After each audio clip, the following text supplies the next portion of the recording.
You know, I've been thinking about something that's bothered me for a long time. Picture this. Jesus has just done the impossible. He's walked out of death itself. And in that moment, the most important moment in human history, who does he appear to first? It's not Peter the Rock. It's not John the Beloved. He goes to her, Mary Magdalene. And what does Jesus tell her? Go tell the others, rally the crew.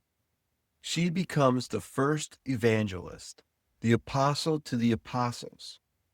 Now, fast forward a few weeks. The 11 are sitting in a room, and they've got a problem. Judas is gone, and they need a 12th. And here's where it gets interesting.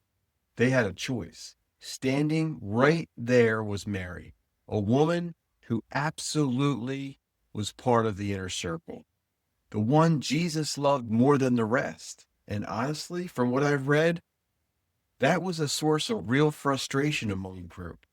They didn't always understand why she held the place she did.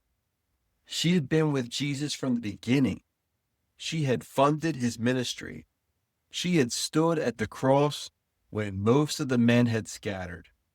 She had been chosen by the risen Christ himself to carry the first and greatest news.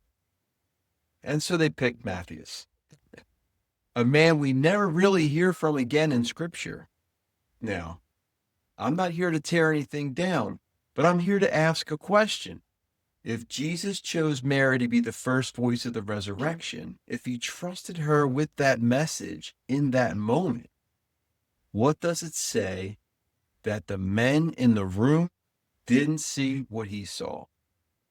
Maybe they were products of their time. Maybe they couldn't imagine what Jesus was already showing them. But here's what I can't stop thinking about. 2,000 years of church history followed that decision. 2,000 years where half of humanity was told they couldn't fully lead, couldn't fully serve, and couldn't sit at the table. And I wonder, would the church have been more whole if they had followed what Christ modeled instead of what their culture expected? Would there be less pain, less scandal, less blind spots if women had been in those rooms all along?